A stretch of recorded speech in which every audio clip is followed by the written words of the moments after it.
El conocimiento es un universo infinito de posibilidades. Y hoy más que nunca, las ciencias, las humanidades y las artes han hecho posible que esté al alcance de todos, despertando ese espíritu que nos impulsa a seguir siendo curiosos, creativos, para investigar, liderar y trabajar en equipo, repensando el futuro y alcanzando territorios que jamás imaginamos. Es el mismo espíritu que un día llevó a esos pioneros a derribar los límites humanos para encontrar respuestas en la cima de una montaña, en las profundidades del océano, en la inmensidad del espacio, o buscando una probabilidad en 1.000.000. Es por esto que estamos en búsqueda constante de la excelencia, comprometidos con la formación de profesionales líderes y emprendedores que trabajan cada día por mejorar la calidad de vida de las personas. Porque no hay desafíos imposibles para espíritus sin límites, para espíritus emprendedores. Universidad Mayor.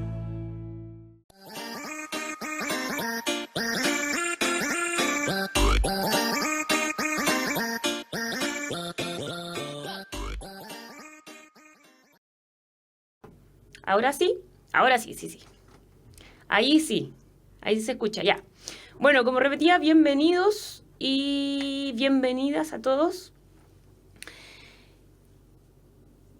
Vamos a hacer, entonces, como les repetía, vamos a realizar entonces 3 clases de repaso, donde vamos a ver los principales hitos. La idea es ordenar un poco esquemáticamente. Ustedes ya debieron haber profundizado en los temas, así que solo ordenar esquemáticamente.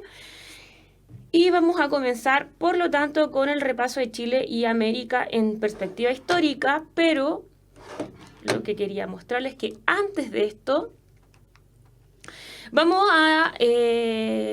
voy a mostrarles las características de la PSU, ¿no es cierto? Ya viene la PSU. Recuerden que es el 28 de noviembre a las 2:30. Esto le voy a poner cada clase de repaso para que no se les olvide. La prueba dura 2 horas y 30. 2 horas 30, contiene 80 preguntas, pero recuerden que solo 75 se consideran, ya que las otras 5 son experimentales, pero nosotros no sabemos cuáles son, ¿ya? Por eso tenemos que responderlas todos como si fueran iguales. Y el área de Chile corresponde al 45% de la prueba, aproximadamente, ¿no es cierto? Estas son las características que da el DEMRE. Entonces, partiendo, vamos a analizar el eje de la persistencia en los pueblos y las culturas indígenas. Lo que se destaca en este eje es que el estudiante pueda comprender, entonces, que antes de la llegada de los pueblos, de los españoles a América, nuestro territorio y América en general contenía diferentes pueblos, civilizaciones y culturas que se fueron desarrollando a lo largo a través del tiempo, ¿no es cierto? Nosotros podemos ver en este mapa, en el que está más allá, ¿no es cierto? Distintos pueblos o culturas, y en Centroamérica y en el Cono Sur también tenemos a grandes civilizaciones como los mayas, los aztecas y los incas, que los incas también llegaron a nuestro territorio que hoy día es Chile, pero que en ese momento las divisiones territoriales, los elementos culturales se encontraban entonces bajo otras percepciones. Por lo tanto, cuando llegan los españoles a América, vamos a analizar que hay una gran diversidad de culturas, una riqueza cultural, un crisol de culturas, como se denomina. Entonces, lo que queremos destacar, lo que se destaca de esta idea del encuentro con la cultura española a partir de las relaciones con los pueblos indígenas, es esta idea de sincretismo, donde a partir de la cultura indígena más la cultura occidental, los españoles en específico, se va a formar una idea y un contacto especial que el sincretismo lo vamos a denominar, o lo vamos a definir tal como a partir de la amalgama, contacto y unión de diferentes culturas, se conforma una nueva tradición, que nosotros lo conocemos hoy día como latinoamericano, pero que en general va a ser muy diverso. Este sincretismo, esta nueva cultura que nace a partir de estas uniones, de este entrelazar, puede verse en lo religioso, en lo alimenticio y también en la lengua. El que hoy día nosotros tengamos que hablemos español es parte de nuestro sincretismo, porque a la vez también tenemos muchas palabras que provienen del quechua o que provienen del mapuzungún. ¿Ya? Nosotros ahí está. Cuando llegan entonces los españoles a América, recordemos que en Europa se estaba viviendo el proceso de imperialismo. Esto quiere decir entonces que se van a extender estos grandes imperios, estas grandes monarquías alrededor del mundo, donde los diferentes territorios van a ser las colonias. Por eso se llama la época colonial, ¿ya? Vamos a tener entonces una monarquía absoluta que proviene de una tradición feudal, donde había un rey, a partir de una idea del Estado centralizado. Todo entonces cae, toda la responsabilidad y el poder se encuentra en manos del rey. Y eso nosotros lo vamos a denominar el poder central, que a través del envío de funcionarios se va a desarrollar entonces el poder local, que el poder local vendría siendo todas las colonias. Ya. Permiso.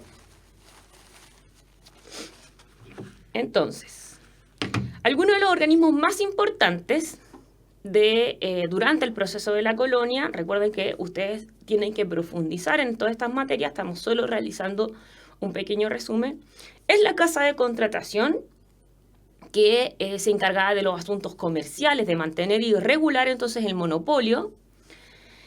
El Consejo de Indias, que consistía entonces en asesorar al rey, en tomar decisiones tanto ejecutivas, legislativas como judicial, que es la diferencia que nosotros hoy día conocemos, ¿no es cierto?, a partir de la República.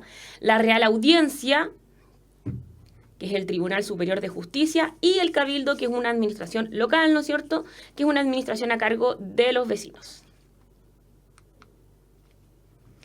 Tenemos entonces que se va a generar el proceso de independencia a partir de diferentes factores externos y antecedentes.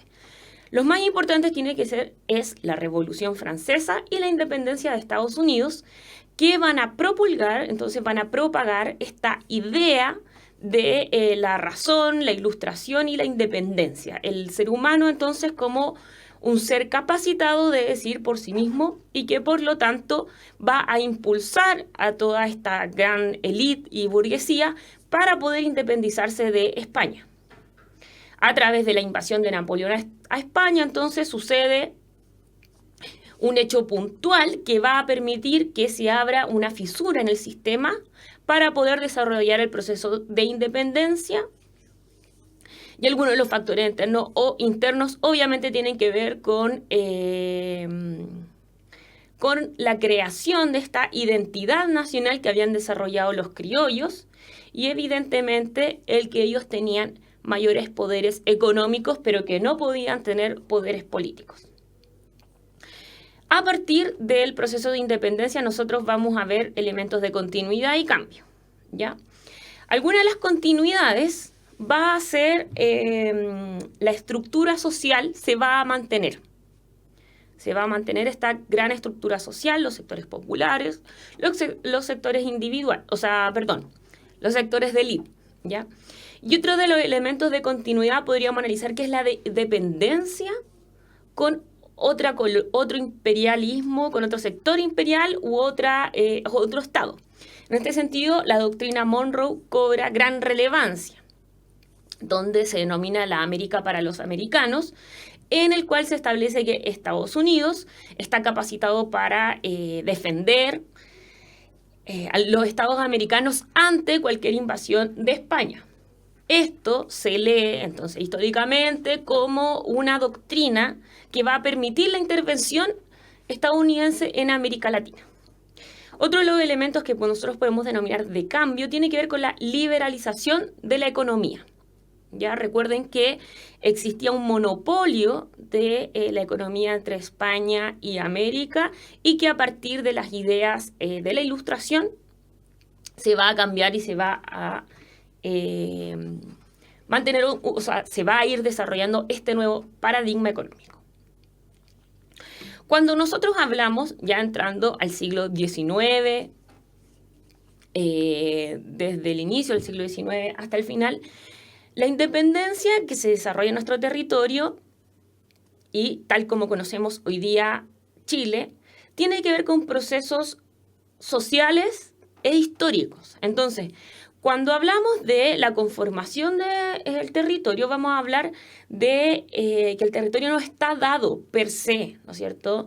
No es que nosotros no definamos la intervención, o sea, la independencia chilena, y ya se encuentra el territorio tal como lo conocemos hoy día. El objetivo es que ustedes logren comprender que hay distintos procesos, guerras, ocupaciones, etcétera, que hacen que Chile y el territorio chileno sea tal cual es hoy día. Entonces, algunas de las ocupaciones y guerras o elementos más importantes es la incorporación de Chiloé en 1826, la incorporación de la isla de Pascua en 1888 al territorio chileno, la colonización entonces o la toma de posición del Estrecho de Magallanes en 1843. Esta tiene gran importancia ya que va a generar la conexión entre los dos océanos y esto va a ser relevante para el comercio. La colonización de Valdivia y Yanquihue, los procesos de colonización que son impulsados principalmente por el Estado, donde traen a través de una ley de colonización, impulsan esta migración de europeos. Por eso nosotros hoy día vemos que algunos de los apellidos de chilenos o algunas de las arquitecturas de Valdivia o Yanquihue son bastante alemanas, ¿no es cierto? Y esto tiene que ver con estos procesos de colonización. Se establece también los límites con Argentina, donde Chile cede gran parte de la Patagonia. Y uno de los dos elementos más relevantes de esta conformación del territorio es la ocupación de la Araucanía, donde a partir de un proceso de necesidad de establecer entonces la unión de este territorio, se ocupa la Araucanía en contravenencia de los pueblos originarios como el mapuche, ¿no es cierto? A partir de esta ocupación, entonces, nosotros vamos a hablar de las reducciones en el pueblo mapuche, donde se desplaza esta población a tierras con menos, a muy pocas tierras y también a tierras que no tienen tanto recursos, no son tan ricas, ¿no es cierto? Luego también tenemos la Guerra del Pacífico, que va a ser este mapa que se encuentra allá, donde se va a incorporar entonces la región de Antofagasta, Arica, Iquique, ¿no es cierto?, tal como lo conocemos hoy en día, y se va a delimitar entonces va a ser a partir de la Guerra del Pacífico, donde Bolivia va a perder la salida al mar. Guerra que se realiza, que el Estado realiza a partir de la defensa de empresas principalmente privadas que realizaban sus labores en esos territorios. ¿Ok? Sigamos. Nuevamente, esta conformación del Estado-Nación a partir de elementos geográficos, pero también la podemos analizar a partir de elementos políticos. Y en este sentido, lo que se va a ver es que vamos a vivir este proceso de ensayos constitucionales, donde se van a generar 3 constituciones importantes, pero que no logran trascender en el tiempo. La Constitución Moralista de 1823, la de leyes federales de 1826 y la Constitución Liberal de 1828, donde luego, a partir de el enfrentamiento entre pipiolos y pelucones, van a ganar entonces posteriormente los conservadores en la batalla del Ircay de 1830. Y con esta batalla, entonces, con el triunfo de los conservadores, de los pelucones, entonces se va a dar inicio al periodo conservador que va desde 1831 hasta 1861.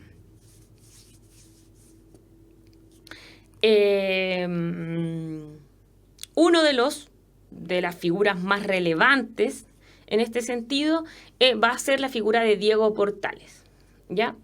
Diego Portales, entonces, quien va a ser ministro de Guerra, va a ir definiendo, va a ir delimitando este Estado-nación a partir de la Constitución de 1833, que es caracterizada por ser centralista, autoritaria y promulgar o tener como una idea central, entonces, este orden social de manera obviamente autoritaria y centralista. Se va a caracterizar por ser un periodo presidencialista y porque estos periodos están categorizados por decenios. O sea, los presidentes duran 5 años, pero pueden entonces ser reelegidos y por lo tanto tenemos 3 decenios. En términos económicos, durante el siglo XIX y principios del siglo XX, nosotros vamos a analizar que se va a vivir entonces el auge del periodo del salitre, donde la economía vamos a ver que va a sufrir esta idea de hacia afuera, ¿no es cierto?, de grandes exportaciones, donde va a haber un aumento de la inversión extranjera, que a partir de este aumento de la inversión extranjera, entonces el fisco, el Estado, va a recibir grandes sumas de dinero a partir de los impuestos que va a invertir y que vamos a ver grandes avances en cultura y sociedad. Pero a pesar de los grandes impuestos, que algunos dicen que no son tan grandes impuestos, ¿no es cierto?, que fueron bien pequeños para la cantidad de salitre que se iba al exterior, se vivía en nuestro país un proceso denominado cuestión social, a partir de los procesos de proletarización forzada que vivían las clases bajas. Entonces, también tenemos procesos de hacinamiento, de deplorables condiciones laborales y también de deplorables condiciones de vivienda, tal como se ven en las fotografías que están ahí. Todo este proceso se denominó cuestión social.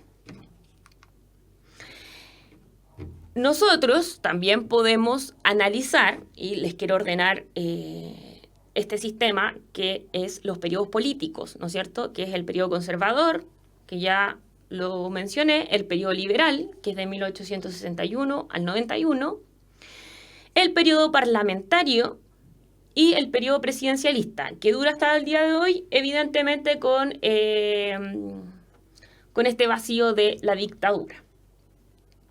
O sea, con este espacio que se genera a partir de la dictadura de 1973. Ya, sigamos. Entonces, recuerden que estoy haciendo un repaso extremadamente rápido. Seguimos. A partir de la crisis de Estados Unidos, de la caída de la bolsa en 1929, Chile en específico y el mundo en general sufren grandes cambios económicos. Esta idea del capitalismo como paradigma económico va a cambiar radicalmente. Entonces van a haber economistas, intelectuales que van a decir, la verdad es que este sistema no nos sirve mucho, ya que cayó la bolsa y prácticamente todo el mundo o todos los que se encontraban en esta bola de capitalismo, ¿no es cierto?, sufrieron las consecuencias, grandes filas, gran cesantía en Estados Unidos, grandes quiebras, y comienza a desarrollarse esta nueva idea que es el keynesianismo. Obviamente liderada por Keynes, creada por Keynes, que dice, bueno, la verdad es que este sistema no funciona mucho porque el Estado no tiene gran intervención. Por lo tanto, lo que tenemos que hacer es un sistema mixto, donde el Estado sí intervenga y regule la economía, ¿ya? A partir de esto, bueno, nuestro país sufre una de las consecuencias más importantes de la crisis del 29, ya que se quiebra casi completamente, no entero, pero casi completamente, la exportación del salitre. Esto va a generar grandes migraciones. Imagínense que las oficinas salitreras van a cerrar en el norte, van a generar grandes migraciones y se van a producir unas consecuencias que las mayores de estas van a sufrir los sectores populares. Se va a comenzar entonces a desarrollar este nuevo sistema poco a poco, hacia mediados, un poquito menos, mediados del siglo de la mitad del siglo XX, ¿no es cierto? Este nuevo modelo latinoamericano, que es el modelo de industrialización por sustitución de importaciones, más conocido como ISI. Pongan atención. Industrialización por sustitución de importaciones. ¿Qué quiere decir esto? Quiere decir entonces que en esta idea de la dependencia, en esta idea de que no podemos entonces solo exportar, ser monoexportadores, tenemos que industrializar el país. A partir de eso se crea una de las organizaciones más relevantes, una de las instituciones más relevantes que se desarrolló a partir de un terremoto, pero que va a tener el rol de industrializar el país, que es la Corfo. ¿Ya? Vamos a ver en este nuevo paradigma económico que el Estado va a tener gran crecimiento, no solo en la idea, nuevamente repito la palabra económica, sino que también social y también política. ¿Por qué?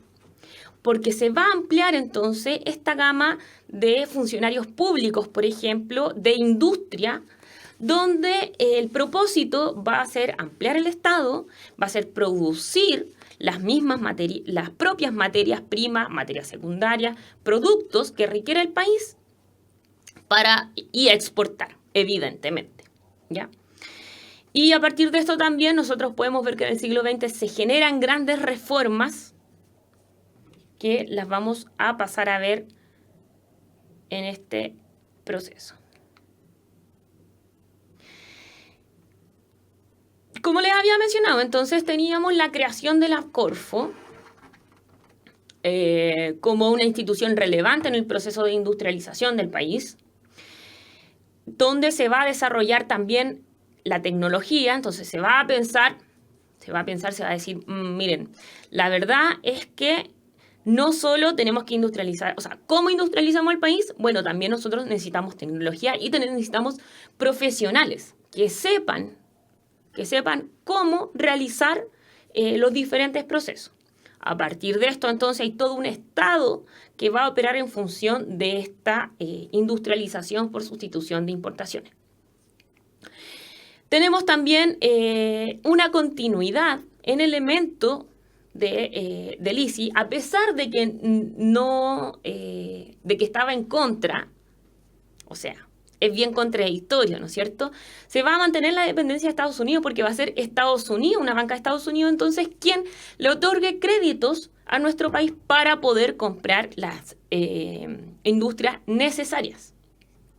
Perdón, las máquinas necesarias. Y también se va a generar esta nueva teoría que viene de intelectuales de la CEPAL, uno de ellos, Raúl Prebisch, más importante, que va a decir, bueno, la verdad es que esto no es solo un problema de industrialización, sino que tiene que ver también con un problema político en el que el tercer mundo depende y es la periferia de un primer mundo. Por lo tanto, el problema es aún mayor, ¿no es cierto? Y como les mencionaba, ya en el siglo XX se van a llevar distintos procesos y distintas reformas que van a ir cambiando social y políticamente a nuestro país. Las principales tienen que ver con la reforma agraria que se desarrollaron, de nuevo, principalmente con el gobierno de Eduardo Frei Montalva y con el gobierno de Salvador Allende. Los propósitos de la reforma agraria en el marco de Eduardo Frei Montalva fundamentalmente tenía que ver con la Alianza para el Progreso. Este programa en el que Estados Unidos, mirando a América y mirando las consecuencias que tuvo la Revolución Rusa y queriendo que no pasara otra Revolución Rusa en nuestro país, establece entonces una serie de políticas, se impulsa una serie de políticas de democratización de nuestro país para entonces que no ocurriera una segunda revolución cubana en Latinoamérica.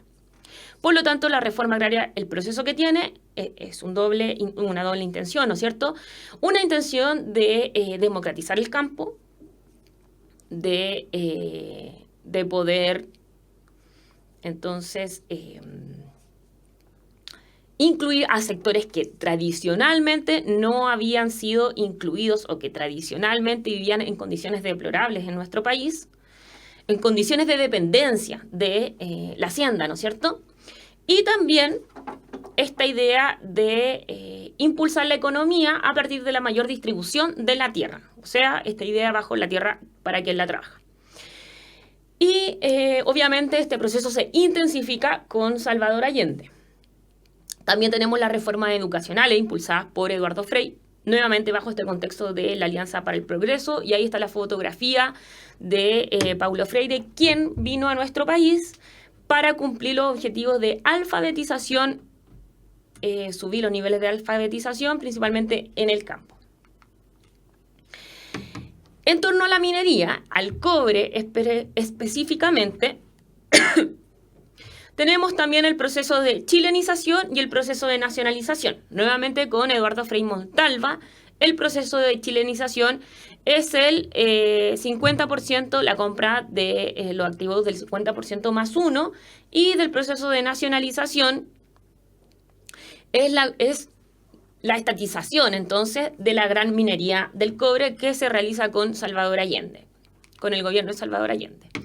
También están las leyes de promoción popular en el gobierno de Eduardo Frei Montalva, la creación entonces de esta institucionalidad de las juntas de vecinos, sindicatos, centro de madres, entre otras.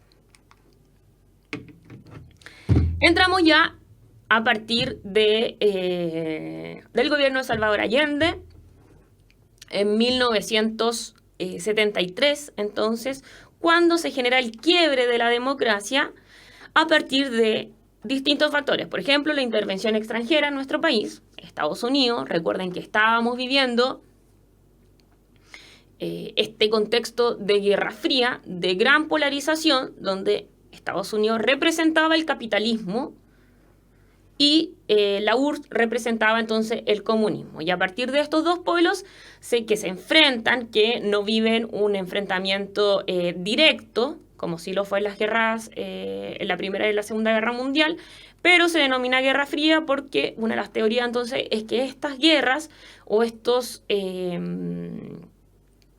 distintas enfrentamientos se van a desarrollar en el tercer mundo. África, Asia y América. Crisis económica local, un gran proceso de desabastecimiento de mercado negro que se vivía en nuestro país, y también relacionado con el contexto mundial, polarización política. ¿Ya? Grandes enfrentamientos también en las calles en contra del gobierno de Salvador Allende y a favor del gobierno de Salvador Allende. Todo esto produce entonces el quiebre de la democracia el 11 de septiembre de 1973, donde en el bombardeo de la moneda, que es este símbolo de la democracia, ¿no es cierto? La moneda, bombardeo de la moneda, intervenciones, allanamientos, torturas y desapariciones, ¿no es cierto? Se crea, toma posesión, por alguna forma decirlo, de alguna manera, ¿no es cierto? La Junta Militar, quien va a liderar el gobierno de Chile. Y va a iniciar entonces el proceso dictatorial que lo vamos a denominar, donde se va a instalar un nuevo sistema político y económico. Lo que se habla en esa época entonces es de este proceso de refundación de la nación chilena. De hecho, es tan así que Pinochet lidera estas ceremonias donde habla de la segunda independencia. Por lo tanto, tenemos esta nueva implementación, esta instauración del sistema neoliberal. Recuerden que con Salvador Allende era más bien un sistema que miraba hacia el otro lado, y ahora tenemos este sistema neoliberal que vienen a implementarlo estos Chicago Boys, estudiantes de la Universidad Católica que se van a estudiar economía a Chicago, que estudian economía en Chicago, y que vuelven para implementar este nuevo sistema, caracterizado entonces por la desregularización, la apertura al exterior, el rol subsidiario que tiene el Estado y la privatización de todas las empresas, de la gran mayoría de las empresas. A partir de esta idea del sistema neoliberal, donde uno de los elementos importantes era exportar, cambiar productos a partir de la mayor baja arancelaria, y también, por lo tanto, lo que se requería en este rol subsidiario del Estado era cambiar las reformas sociales. Y tenemos grandes reformas en salud, educación y en los fondos de pensiones.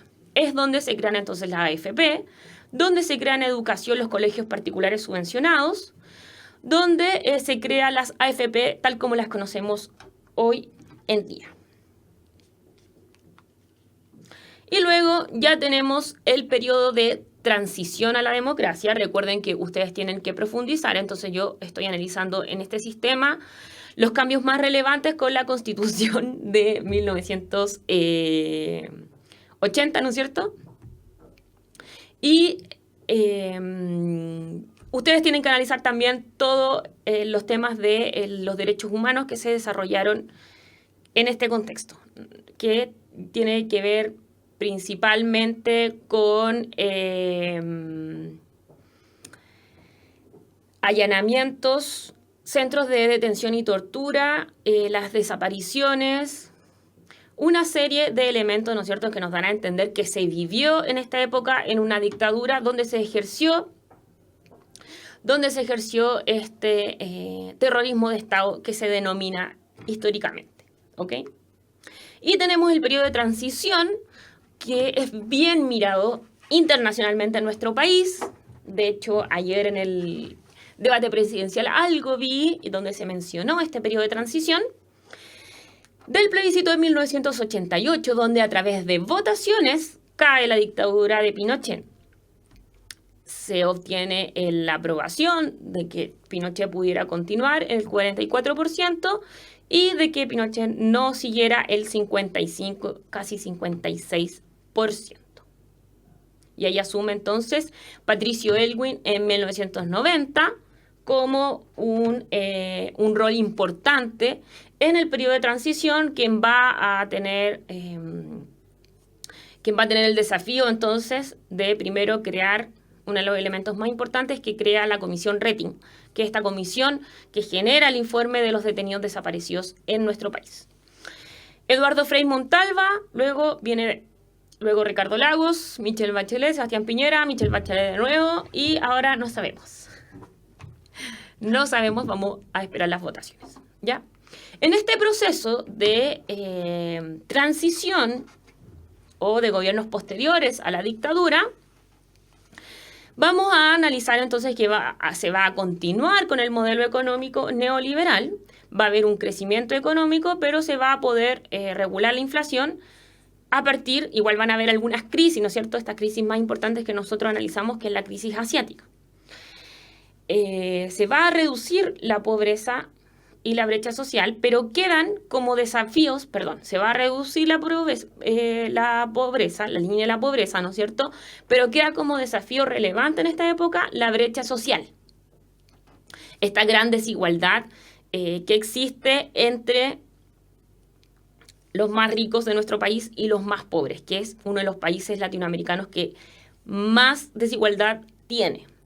Y van a entrar a este nuevo escenario actores sociales relevantes donde también hay una deuda importante, como elementos que tienen que ver con los estudiantes, la educación, las demandas étnicas, que es un elemento que cobra gran fuerza, las demandas en torno al género, y también un elemento mucho más novedoso hacia los 20 años atrás, que hace 20 años atrás, por ejemplo, los movimientos ambientalistas.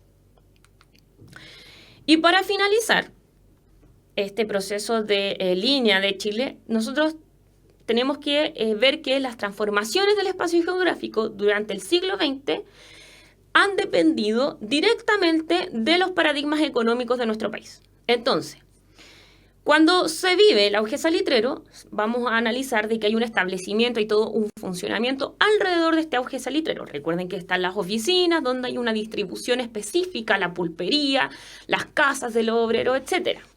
Tenemos la distribución de la gran minería del cobre, algunas de las oficinas salitreras, de las oficinas del cobre, ¿no es cierto?, de estas grandes minerías. También la industrialización de sustitución por importaciones, que va a hacer que se desarrollen y crezcan grandes empresas y se instauren grandes empresas estatales, donde crece el Estado.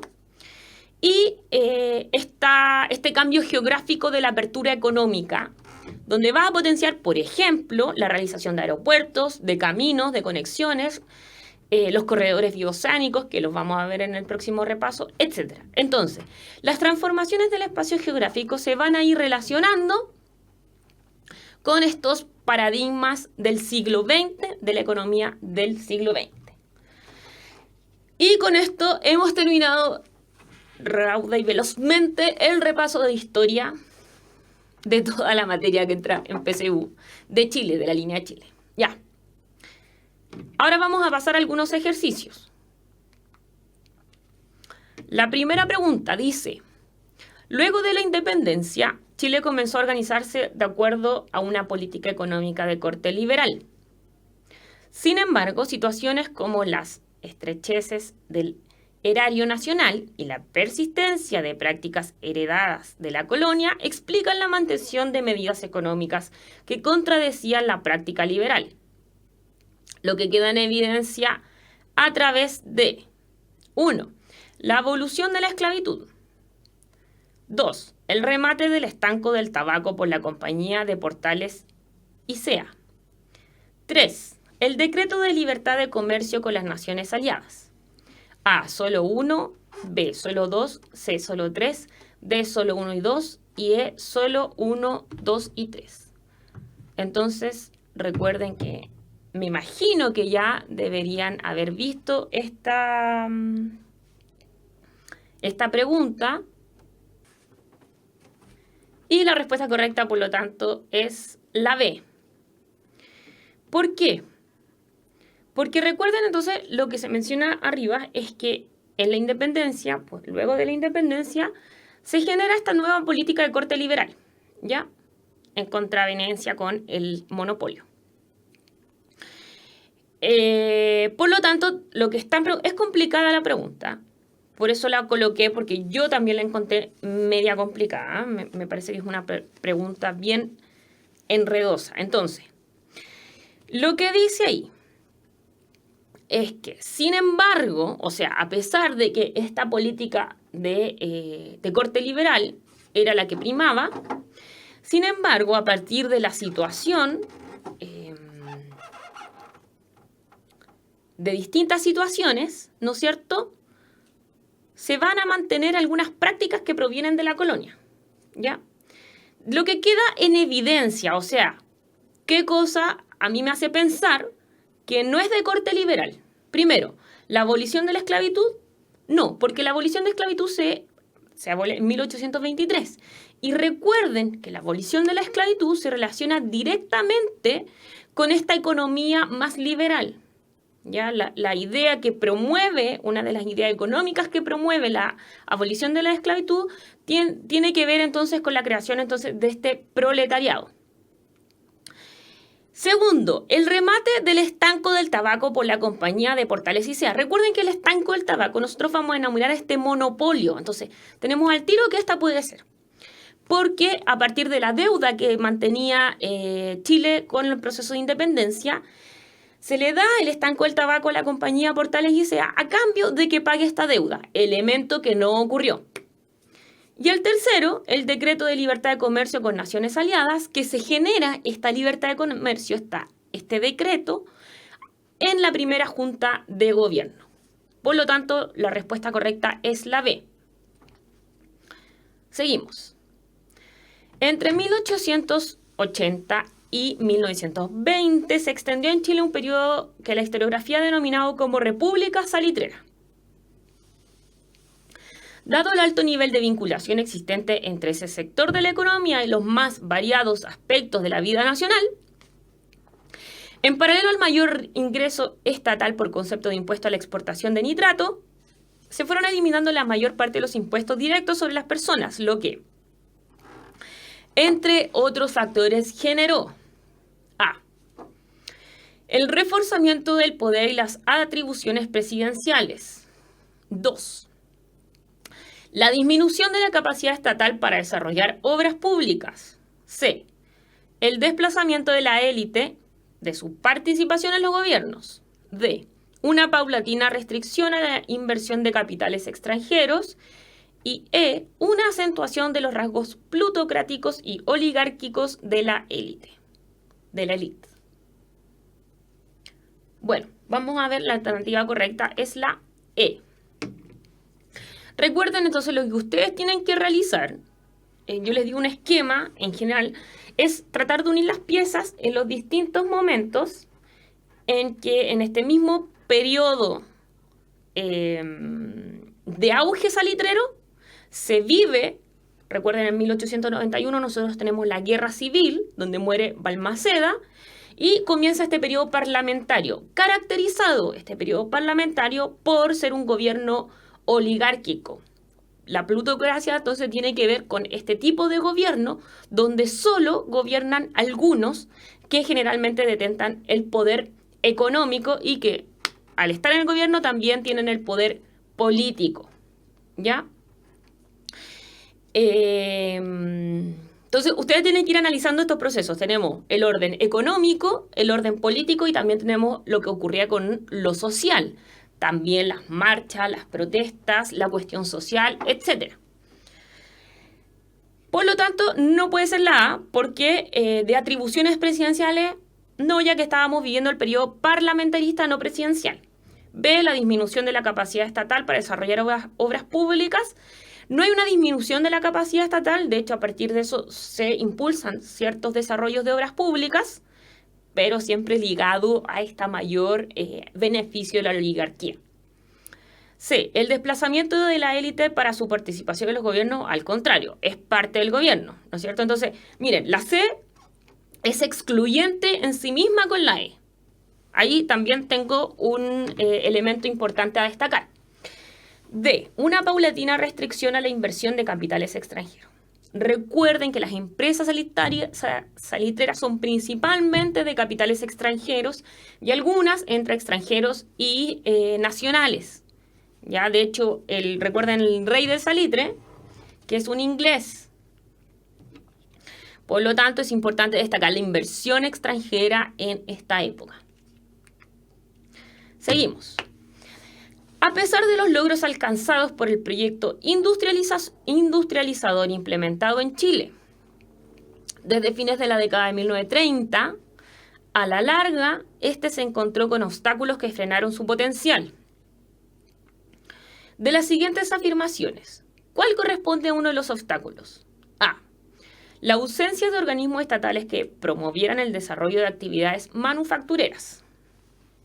B, el aislamiento de Chile, producto de su posición en las dinámicas políticas de la Guerra Fría. C, el desequilibrio entre la capacidad de demanda del mercado interno y la oferta de productos nacionales. D, la insuficiente disponibilidad de mano de obra en los polos industriales del país. Y E, el rápido agotamiento de los recursos energéticos necesarios para alimentar los centros fabriles. Exactamente, deberían responder esta pregunta rápidamente porque ya deberían haber hecho todos estos ensayos que se encuentran en los ensayos del DEMRE en la página de este. Y por lo tanto la respuesta correcta es la C. No puedo hablar de una ausencia de organismos estatales porque uno de los organismos estatales más importantes es la Gorfo, solo por nombrar algunos. El aislamiento de Chile producto de su posición en las dinámicas políticas de la Guerra Fría no se relaciona nada este elemento económico con las dinámicas políticas de la Guerra Fría. Sigamos, la D. La C es porque hay un desequilibrio, entonces la ICI no puede o no logra su despegue a partir, primero, de que exportaban máquinas, o sea, importaban máquinas, y no habían logrado desarrollar esta segunda etapa, que era la etapa donde se genera la metalurgia, ¿no es cierto? Y el desequilibrio, o sea, esta capacidad entre la demanda del mercado interno y la oferta de productos nacionales, que muchos de ellos también no lograron ser exportados. La insuficiencia de mano de obra en los polos industriales del país, no. Recordemos que se agranda estos aparatos estatales, se agranda entonces funcionarios públicos a partir de que las empresas pasan a ser estatales. Por lo tanto, son funcionarios públicos. Y la que no es, bajo ninguna circunstancia, es el rápido agotamiento de los recursos energéticos necesarios para alimentar los centros fabriles.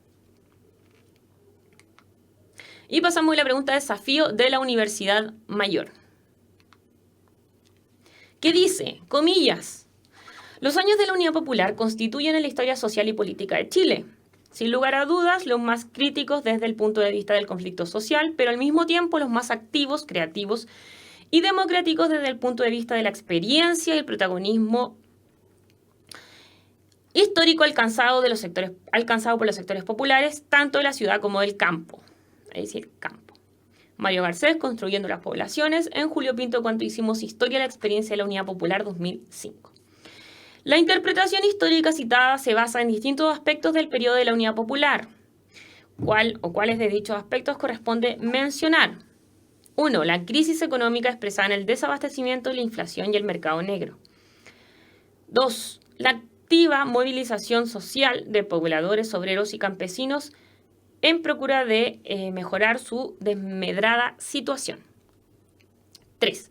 La proliferación de creaciones artísticas comprometidas con el proceso político.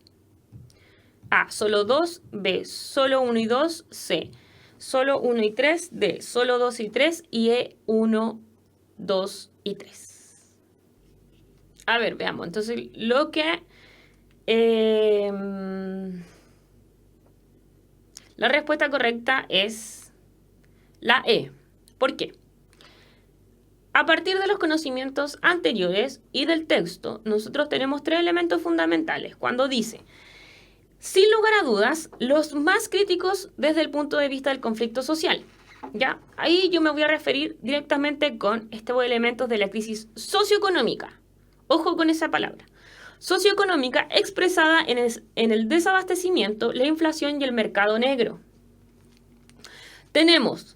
pero al mismo tiempo los más activos, creativos y democráticos, desde el punto de vista de la experiencia y el protagonismo histórico alcanzado por los sectores populares, donde la activa movilización social de los pobladores, obreros y campesinos para mejorar su situación. Recordemos que durante el periodo de la Unidad Popular ocurren los procesos de reforma agraria, tomas de fondo, toma de poblaciones,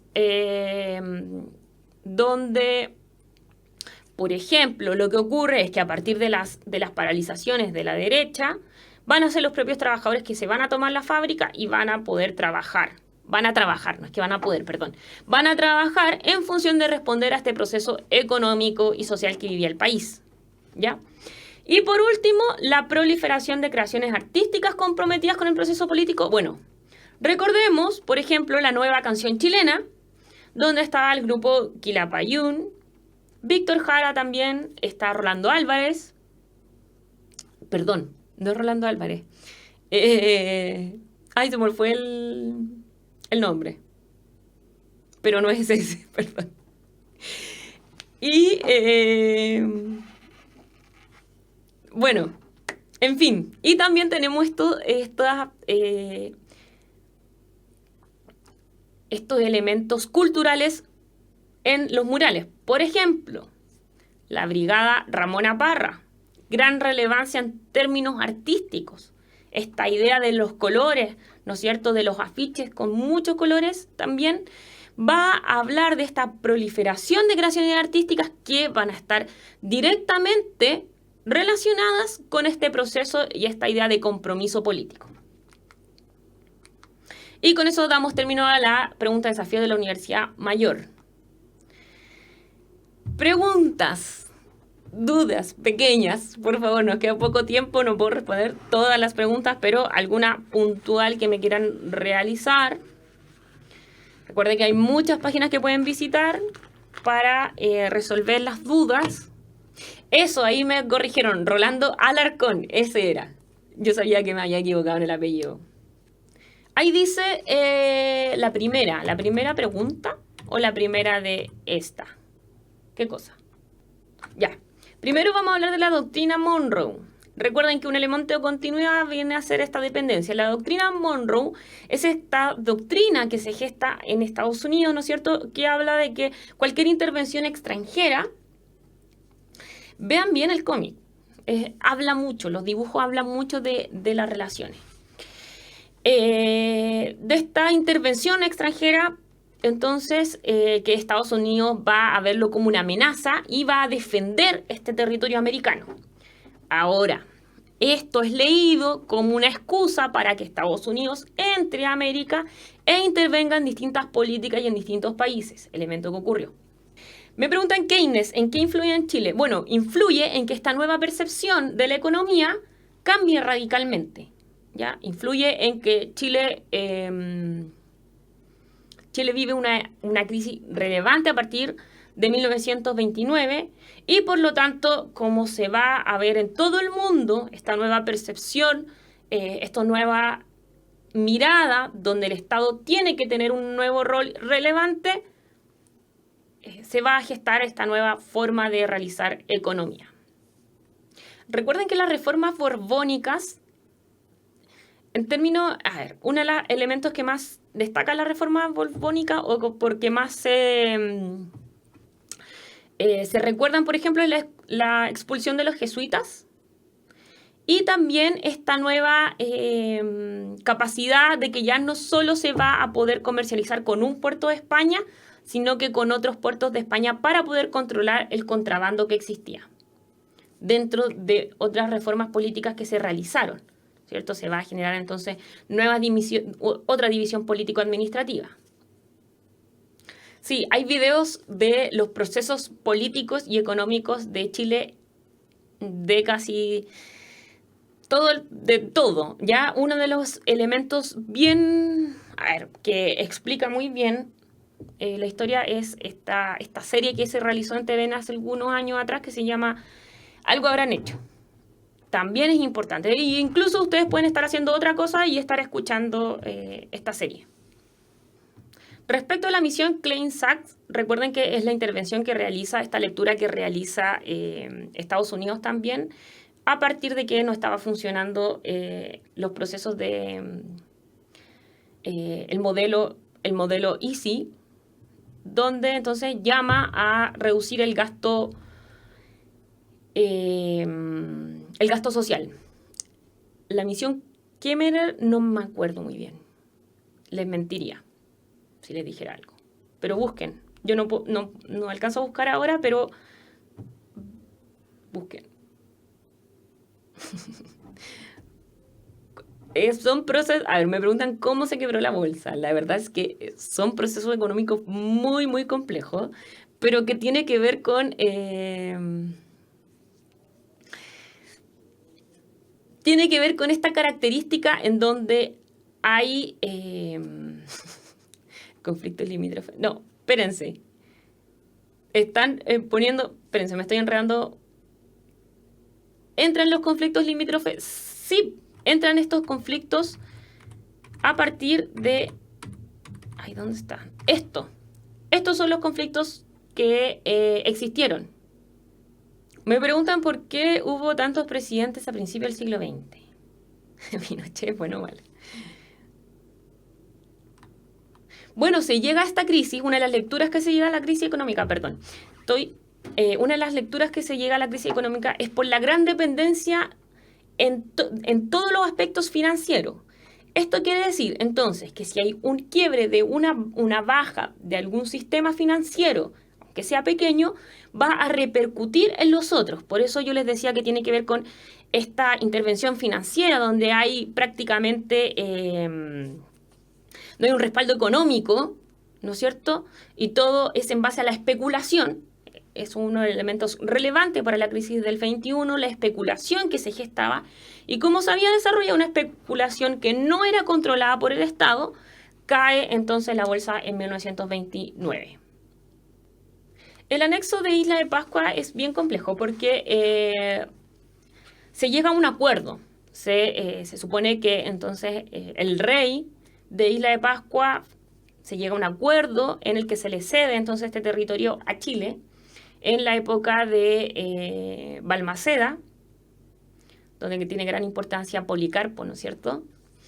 Pero ustedes también pueden revisar todas estas clases con mayor detención.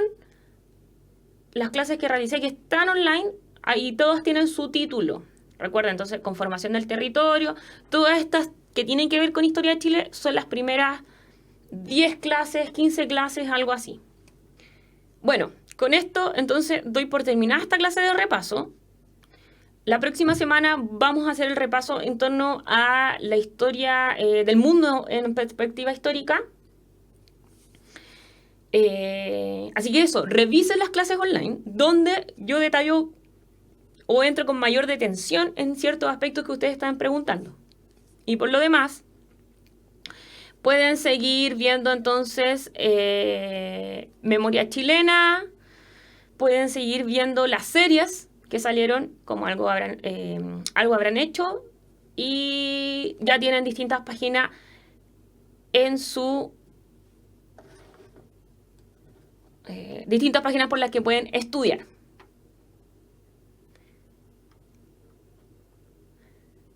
Sí, historia es el mundo en perspectiva histórica. Historia sale, o sea, entra en la PSU. Recuerden, desde la Primera Guerra Mundial en adelante, ya no es como antes, que entraba Grecia, Roma, etc. Ya, nos vemos, que estén muy bien, hasta luego.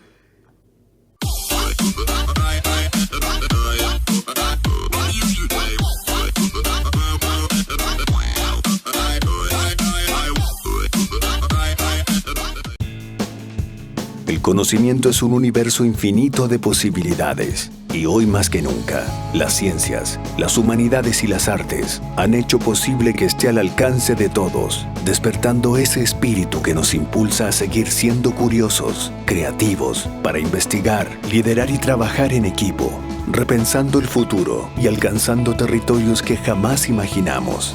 Es el mismo espíritu que un día llevó a esos pioneros a derribar los límites humanos para encontrar respuestas en la cima de una montaña, en las profundidades del océano, en la inmensidad del espacio, o buscando una probabilidad en 1.000.000.